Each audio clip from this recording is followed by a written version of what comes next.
Good morning. It's about time for us to get started. I see all the kiddos heading to their class out there. I saw some running in. He was so excited to go to class this morning. That's a great thing, right? Are we that excited? Did y'all run to get in here? I think Mark was running. He couldn't wait to get in here. We're going to be in Galatians chapter 4. Just a reminder, Ecclesiastes study will happen tonight, so if you have the opportunity, come back for Shane's class this evening. It'd be well worth your while to come and study from what we're going to talk about in that lesson. This morning, we're going to be in Galatians chapter 4. We're going to do a little section, verse 8 through 20. We'll read that here in just a minute, but I want to remind us of some things. And so kind of in order for us to frame what Paul is going to say in this next part of this letter, I want us to remember in the first 7 verses of this chapter, Paul said things like this: you're heirs of God, you're sons, you were redeemed by Christ, you're no longer a slave. All these things are going to frame what he's going to say next when he just can't fathom why they're doing the things that they're doing. Why would you do these things if you're heirs of God? Why would you do these things if you're sons? Why would you do these things if you're redeemed by Christ? Why would you do these things if you're no longer a slave? And why would you go back to things like you'd done before? So as we get ready to go into this lesson this morning, remember that frame of mind that Paul has, that he just put into their mind. Why would you go back if you're doing these things? Let's read these verses, starting in verse 8 of Galatians chapter 4, going through verse 20. However, at that time, when you did not know God, you were slaves to those which by nature are no gods. But now that you have come to know God, or rather to be known by God, how is it that you turn back again to the weak and worthless elemental things to which you desire to be enslaved all over again? You observe days and months and seasons and years. I fear for you that perhaps I've labored over you in vain.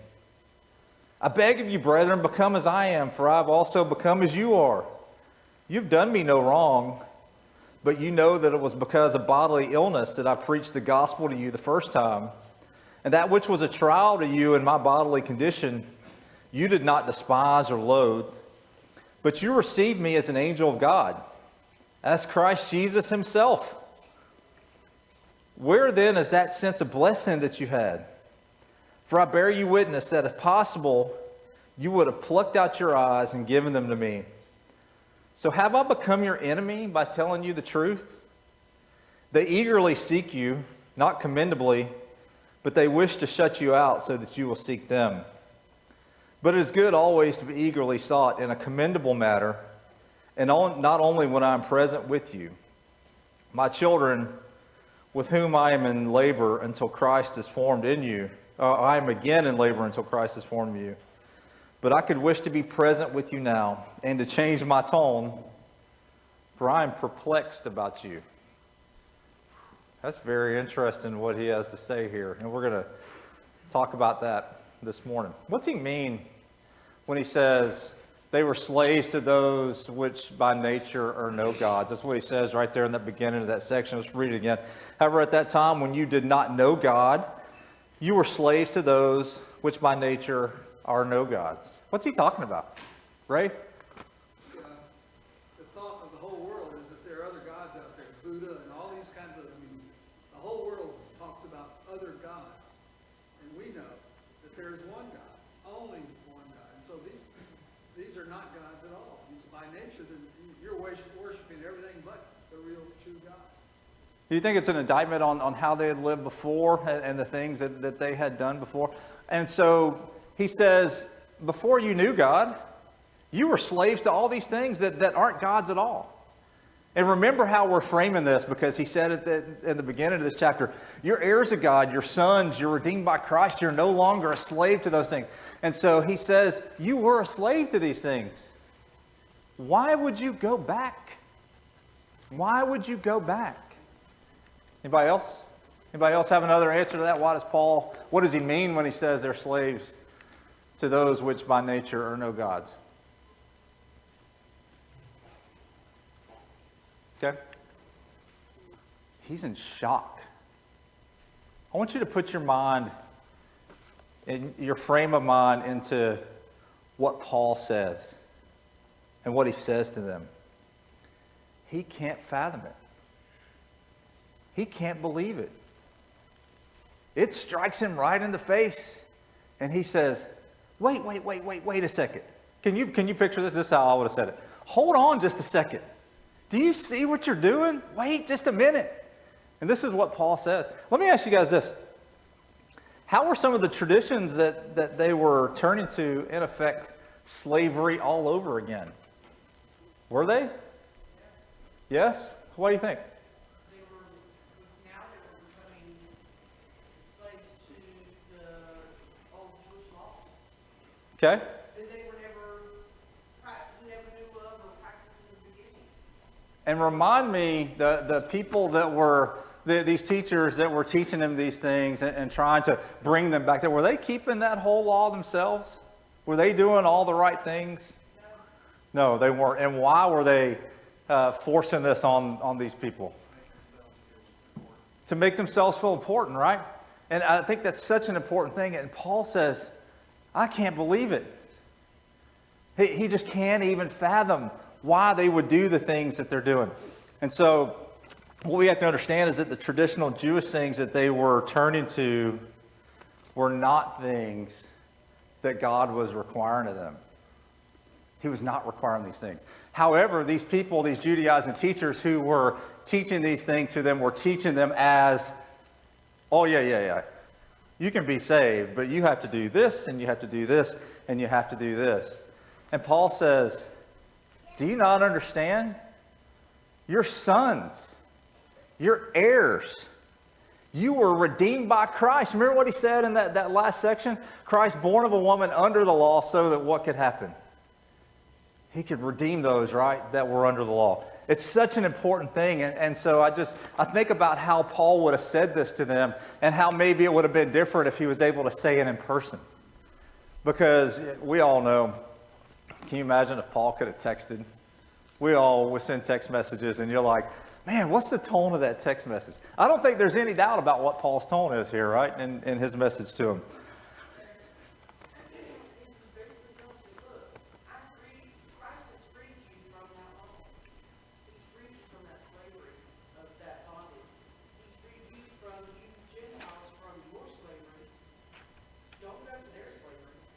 Right.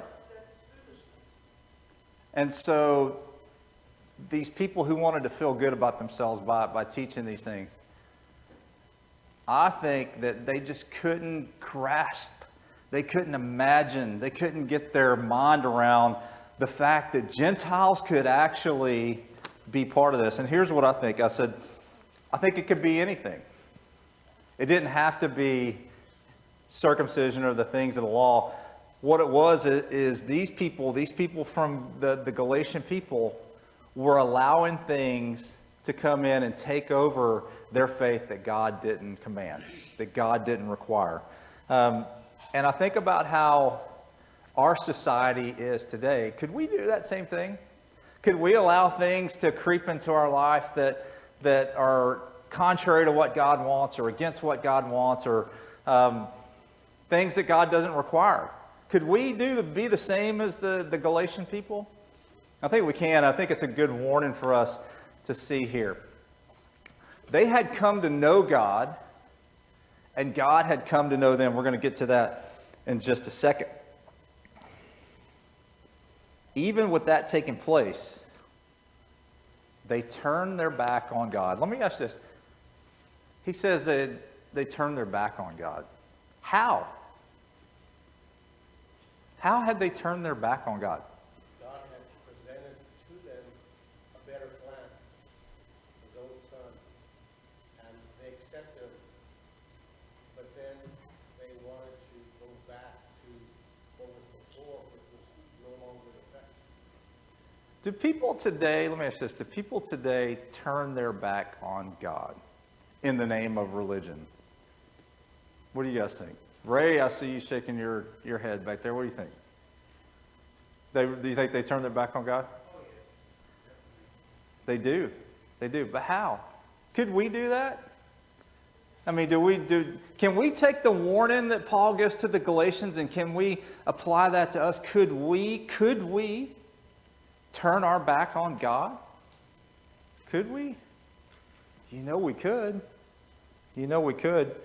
Paul says, oh, I'm sorry, go ahead.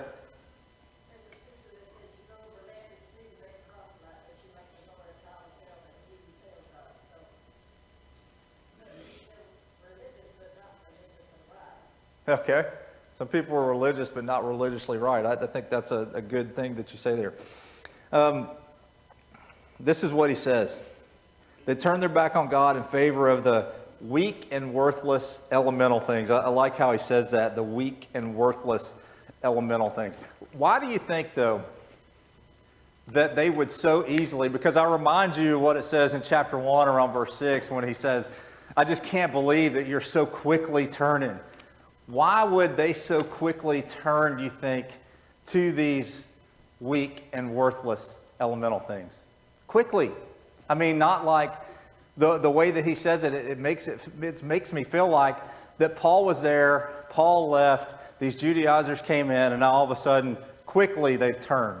And I don't know how quickly is, but I'm thinking it's probably quickly. Gus? Well, I think one of the factors here is you've got these Gentiles that have been associated with Jews for a long, long time. But in a very, very different way. They were ostracized by the Jews. Right. And now, and these Jews were, in many cases, powerful, well thought of people in the city. Well, the social elite. Right. And all of a sudden, they're coming and offering friendship and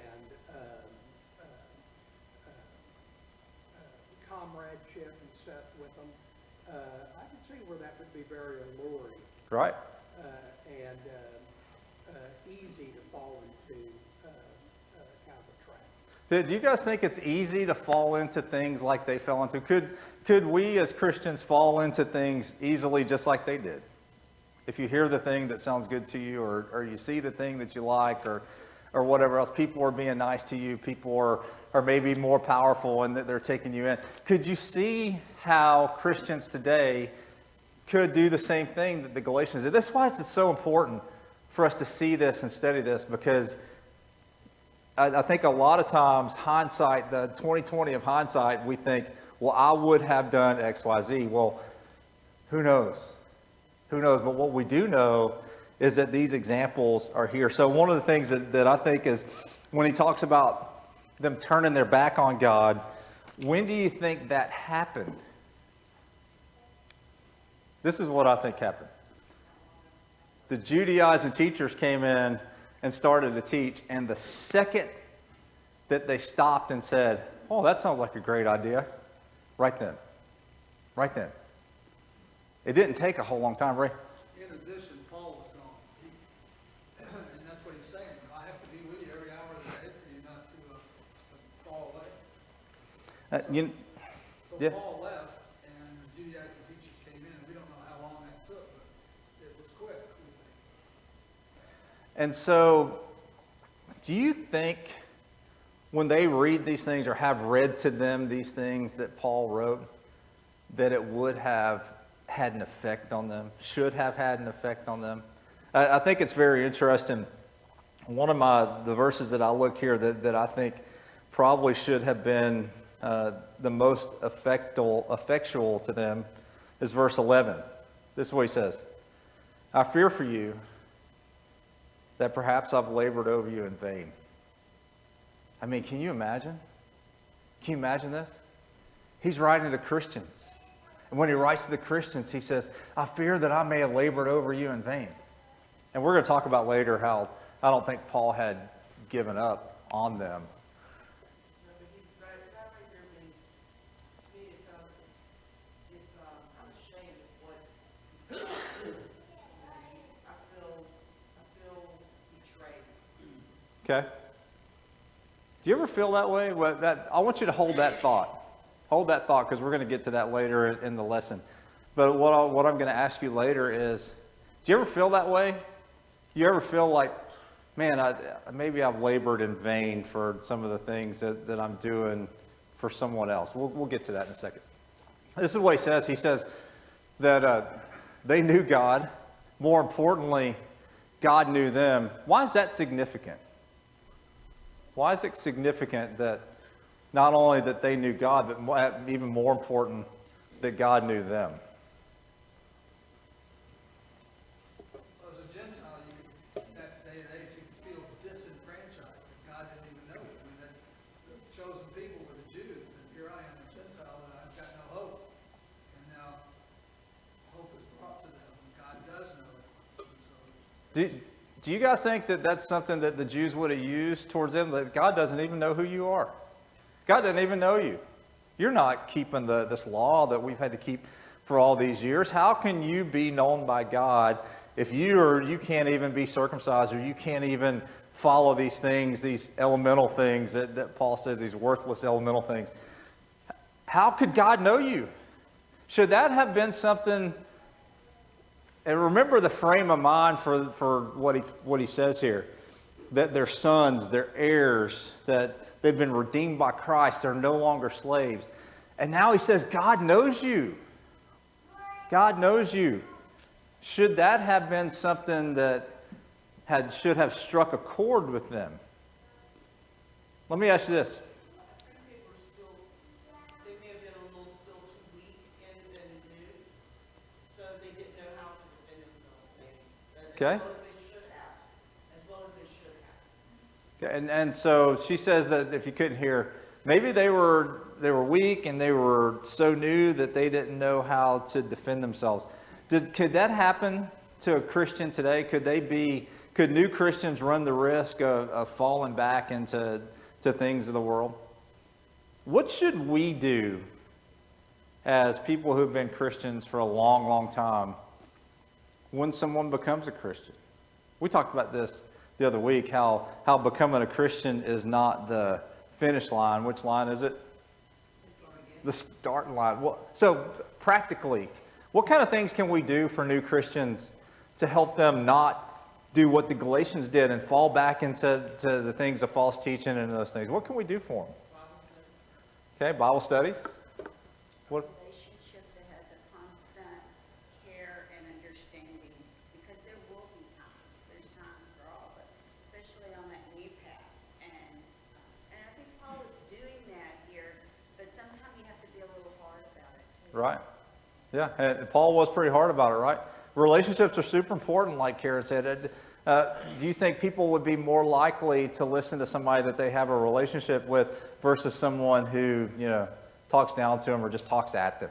And so I think those things are like super, super important. And so the relationships that you build, and so it's not only new Christians that could fall into this pattern here of falling back to previous things. Could people who have been Christians for decades fall back into things like this? Absolutely. Absolutely.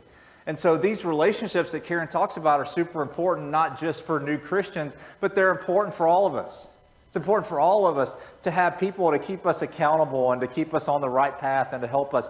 And it's important for us to also do the same thing for other people and help keep people accountable and help people to stay on the right path. And so I think that's a great point that you make, Ms. Karen.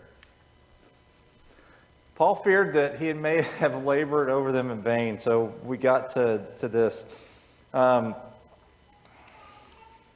Regardless of what they were returning to, Paul stresses that they had turned their back on God. And so you think about this, how Paul would have felt when he said this. Because he'll say at the end of this section, do you remember what he said around verse 20? He says, I'm perplexed about you. I just don't get it. I just don't get it. What an indictment that he makes on them. This is what he says. He says that they would go on, that they would observe days and months and seasons and years. And those things had taken the place of God. Had he given up on them? Do y'all think Paul had given up? He wouldn't have written him the letter if he'd given up. Okay, he wouldn't have written them the letter if he'd given them up. Do we give up on people sometimes, you think? You ever given up on somebody? Like there's no chance that this person would ever come back. Do we give up? I thought about all of us probably can look and think about family members and friends who have been Christians and faithful Christians at one time who are no longer. Do we give up? Paul hadn't given up, and Gus makes a good point. He says he wouldn't have written the letter if he had given up. You think that the tone that Paul has is like, I look at it like Paul is talking to them like they're his children. He's like, I'm perplexed about you. I can't fathom what you're doing. I don't understand it, but we know that Paul hadn't given up. We know that he hadn't given up on them. And I think that's important, right? Sometimes I don't give up, but I say to myself, they know the truth. The ball is in their court now, and I'll just wait and see what happens. Okay? So that's in a form of giving up. That's a way of justifying not doing anything. Right. Now, ultimately, who is responsible for their own faith? Whoever the person is, right? You can't do it for them.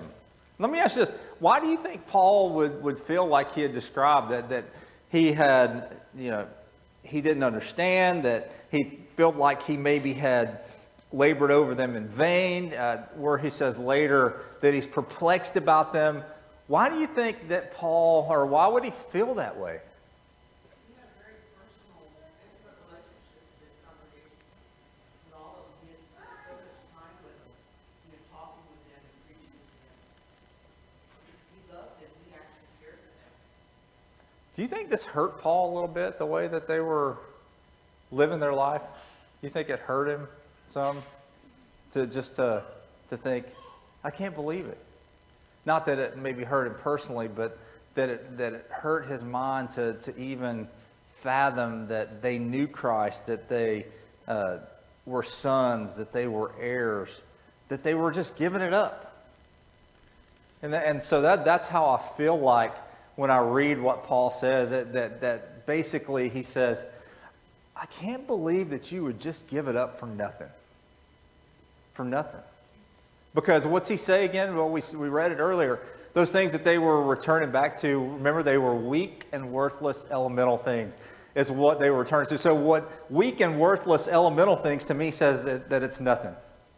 And he says you're giving up being a son, you're giving up being an heir, you're giving up redemption in Christ for nothing. And this is how I read it when I read through here.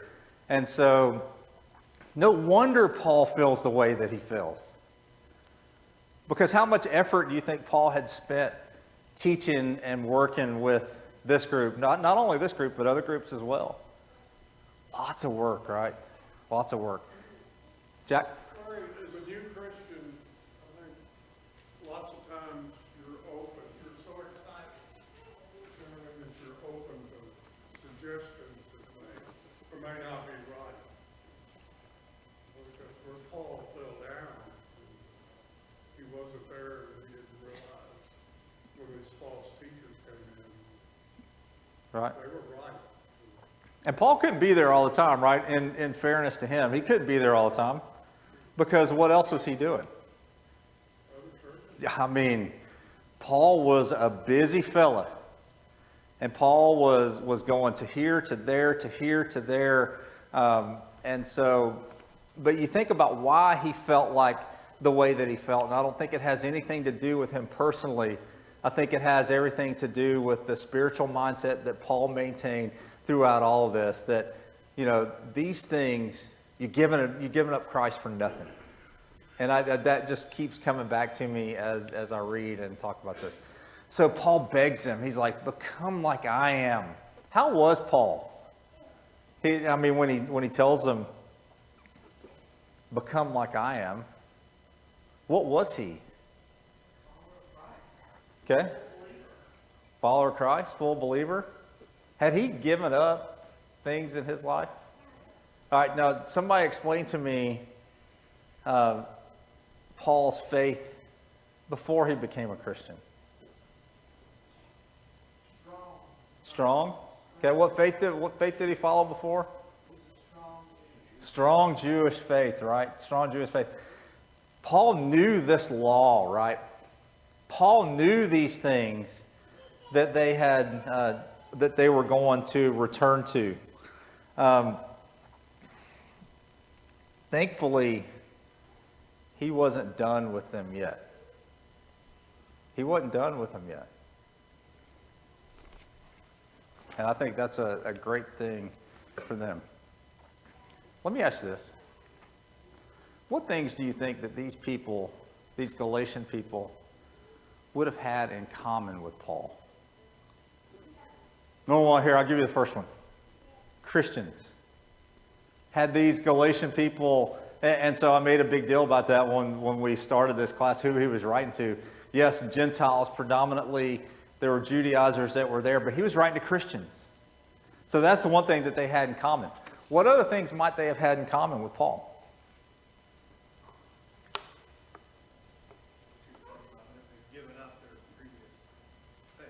They had given up their previous faith. Do you see how Paul could bond with them over that? Is it important? Let me ask you this. Is it important to find commonalities between you and other people, especially when you're building relationships with them? It's vital, right? It's vital. The more things that you have in common, a lot of times, the better you're able to talk to each other. And so, if there's another sports fan next to me, we have a bond like that, quick, because we can talk the same language. Paul and these people could talk the same language. Paul had given up his faith before. These people had given up what they knew as their faith before. They had both become Christians. Do you think they all struggled? We know the Galatian people struggled, but did Paul struggle? I talk about when we read and study about Paul, I talk about what I call his gripe chapter. And that's in Romans chapter 7, when he gripes about, I want to do the right thing, but I don't do the right thing. I know the right thing to do, but I don't do it. Paul was one of those two that he could identify, I think, with the struggles that these people had. I think he could really identify with it because Paul wasn't perfect. None of us are. And so I think he could identify with the struggles that they felt. Let me ask you this next question. I can't remember if I put it on here or not. No. How could these people follow the example of Paul and become more like him? How could they follow the example of Paul? Okay, by studying. So that way they believe that what was being taught to them, no matter what the teacher was true or not. Now, in fairness to the Galatians, could they pull out their smartphone and grab their Bible and say, oh, let me pull up Galatians for just a second and see this letter that Paul wrote to us? So practically, how would that have happened to them? Just like with the Bereans, if they had access to, and because there's a lot of Jews there, so there's obviously synagogue writings, they're going to be able to pull up those, go and be able to read those scrolls, those writings, and find out, oh, this is what Paul said about Scripture in the past. It did come true. This is it. And reading and focusing on the words that Paul taught about the gospel. Do you think for them the hard thing was they were far removed from Paul? Paul was gone from them. Do you think that might have made it harder for them to not necessarily remember what he said, but to put into practice maybe the things that he said? They could have wrote Paul themselves and sent a letter to him saying, hey, this is being done. What do you think? Okay. Yeah? Ray? Well, I was just going to say that it might have been easier for them to follow along with Judaizing teachers. Paul not being there, and I'll just give into it, Is it easy? Do you think it was easy for them to give in? Do you think that there was a time that they thought, well, this ain't what Paul said? Maybe. I mean, I don't know. We don't have that written for us, but I have to believe that if they were committed to Christianity, that maybe they had to question. Maybe they had to question a time or two about the things that had happened. And so we know who Paul was. We know who he had become. We know with what fervor that he had persecuted the church. And we know with what fervor he preached the gospel. We can read his letter here, and we can see the fervor that he has when he talks to them. And so he says, I want you to become like I am. And so when I think of that, what he wants from them, I think, is commitment.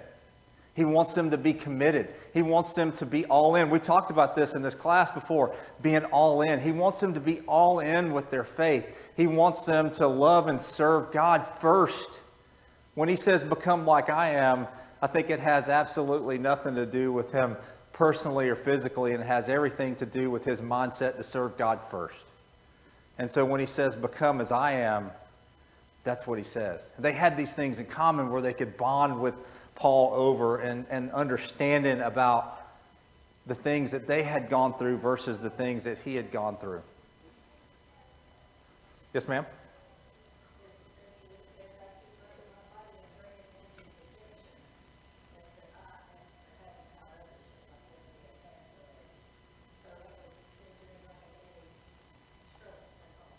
Yeah, it was a struggle for him.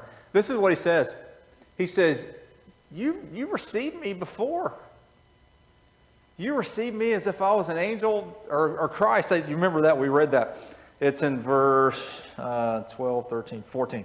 And that which was a trial to you in my bodily condition, you did not despise or loathe, but you received me as an angel of God, as Christ Jesus himself.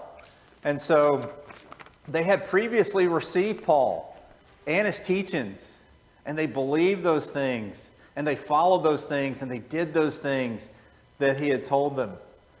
And so how might the absence of Paul and the presence of false teachers contributed to their current state? And I think this is a key question in this little section, because we know Paul was gone. We know the false teachers were there. And so how did that hurricane of things coming together all at one time contribute to the state that they were in then? It's just the perfect storm. I think it's just the perfect storm. Paul's not there. These Judaizing teachers are there. They can't talk to Paul. Sure, Karen said they could have wrote him a letter. Sure, maybe they did. Who knows? But what we do know is they couldn't, like us, call him on the phone.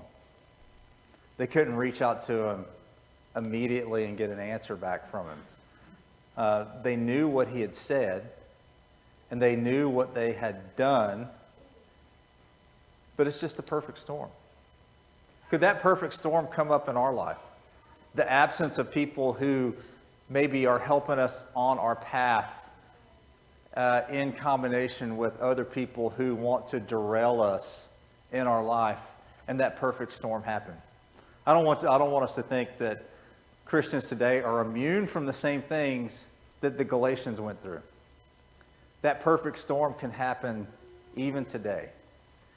And so I think the more important question is, how do we prevent that from happening? You have to keep your eyes open. You have to watch. You have to be ready always. Paul says, he asks him this question. He says, so have I become your enemy by telling you the truth? He says, and then he talks about how people seek them. Had he become their enemy? Was he their enemy? You shook your head no. Do you think they could have looked at him as their enemy? When they turned their back on God, they became the enemy. Okay, Glenn? It also points out that the people who have followed Paul to these churches are his enemies. That these are not the friends. They're leading you away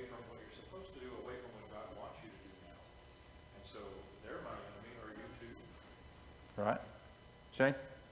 When someone rebukes you, if you don't have some maturity, you can take that as a personal insult instead of an opportunity to learn and improve. And it's possible, with a rebuke this strong, that some who are hearing the message would have taken it personally or allowed that rebuke to embarrass them and they weren't going to listen. So he was trying to get through that, I think. Which is why he then starts talking about reminding them of his relationship with them. Right? So Paul was not their enemy. If nothing else, we talked about it, and the point that Gus made is that he hadn't given up on them because he wrote them this letter. And so he had not become their enemy, but I think all of you are right that absent maturity, some people could have looked at this and thought, well, I don't want anything to do with him anymore because he called me out. And so you think about this in terms of today. Could that happen today? Could people look at us as their enemy because, we say something to them about their behavior or we choose to follow God first instead of doing those things? Could people look at us absent maturity and think, man, you said something to me and I can't listen to you anymore? It could happen. There's lots of what? Man-child. Man-child. There's lots of man-childs. If y'all didn't hear that, there's lots of man-childs running around. And so I just think it's interesting. Obviously, it's a rhetorical question when he says, have I become your enemy? Because they knew. I really believe they knew that Paul hadn't become their enemy. And I really believe from what we see in this entire letter, when you take the letter as a whole, they knew that Paul had love for them and had care for them. And like I said earlier, it's like a dad talking to his children. And so there are times where you have to get on your child's case about one thing or another. Does that mean that you don't love them? No, it means you do love them. Are there sometimes that your kid may look at you when they're younger and think, man, you just don't like me. And then when they're 25, 26, 30, 49 years old, they look back and think, well, maybe they were right about whatever. So Paul hadn't become their enemy, but maturity, maybe they could have thought something like that. He had love for these brethren. He loved these brethren. Can you see that? Why else would he write these things? Why else would he tell them these things? Why else would he call them out on these things? Why else would he remind them that they're sons and they're heirs and all these things? And why would he be so perplexed about them if he didn't have love for them? He's seeking these brethren. This is one thing that he says right after that section about have I become your enemy? I'm telling you the truth. They eagerly seek you, not commendably, but they wish to shut you out so that you will seek them. Who is it that's eagerly seeking these people? The Judaizing teachers, right? He says, they eagerly seek you, is what he says. He says, after that, he says, but it's good always to be eagerly sought in a commendable manner. He said that these people who are seeking you in a non-commendable manner, right? He said it's always good to be eagerly sought in a commendable manner, not only when I'm present with you. And then, was Paul seeking these brethren? Yes, he was seeking these brethren. He wanted them to do the right thing. Was he seeking them for himself? For who was he seeking them? God. Christ is who he was seeking them for. And he had not given up on them. He had not given up on these brethren. And I think it's such an important thing for us to remember that he had not given up on them. Do you think it would have been easy for Paul to have given up on these brethren and just said, I'll write to somebody else? I think maybe it could have been easy for him to say, my efforts are better spent with someone who wants to do the right thing. But he didn't. He didn't. He had not given up on them. But even though he had not given up on them, he was perplexed. He just couldn't fathom why they would do the things that they had done. And I think that's a fair assessment of how he felt about the Galatians. And sometimes a fair assessment about how we can feel about other people too. Perplexed, but not giving up. Disappointed, but not quitting on them. And so I think not only can we learn a lot from the Galatians here, and not only can we learn a lot from what the Judaizing teachers were doing here, but what I think we can learn a lot too is from Paul, and not necessarily even the things that he writes, but the reason that he writes these things. Because he had not given up. And he was pressing forward, and he was seeking them for Christ. What a great thing for us to take as an example for us. Let's look at a couple practical, I want to ask this question. What would be the benefit of telling someone that's fallen that you had not given up on them? Would there be a benefit? Someone that you know that's not doing the right thing, would it be of a benefit to tell them you haven't given up on them? Could win them back, right? Let me tell you this. In the moment when you tell them, when they're in the middle of doing whatever it is that they're doing, they might not in their mind care about you saying that. But 5 years from now, they might think, wait a minute. And so, anyway, let's look at a couple practical applications, and we're almost out of time. Even strong Christians could turn their back on God. The Galatians were newer Christians, but even strong Christians can turn their back on God. And so remember we said that how this happened was because the second that they decided, yeah, this sounds good, and yeah, I want to go that direction, they turned their back on God. And strong Christians can do the same thing. And so we always have to be on the lookout. We always have to keep our head on a swivel and watch for things that could cause us to turn from God. Ray? I think of this as being in the denominational world. Christians I know have fallen away and just been mesmerized by denominations rather than the one true church. And they've just never come back. But I think when you give them support and say, number one, I haven't given up on you. And number two, you know what's right. It's time for you to turn. That's what Paul did. Right. I think it has a lot to do Yeah. with getting them back. Very, very, very important. God knows who you are. Just like Paul told the Galatian brethren that God knows who they are, God knows who you are. And I think for me that's a comfort and a scary thing all at the same time. Because sometimes you think, oh, sure, I'm glad. And other times you think, man, I could really be doing better. And I wish he didn't know this about me. But God knows who you are. It may shock you when people lose their faith. Maybe it should shock you when people lose their faith. But like Paul with the Galatians, don't give up. Don't give up. And then Paul asked this question that he feared that maybe he had labored over them in vain. And again, I think that's a rhetorical question that he asked too. Here's the bottom line of this. Your work for God is never in vain. It's never in vain. Just because the one person that maybe you're teaching or trying to teach has not accepted those things, it doesn't mean that all the work you've done has been in vain. They might grow from it. I promise you, you will grow from it. And the work that Paul was doing was not in vain. And if you're working for God, your work will never be in vain.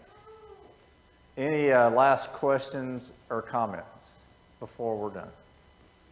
Thank you all very much. Great class.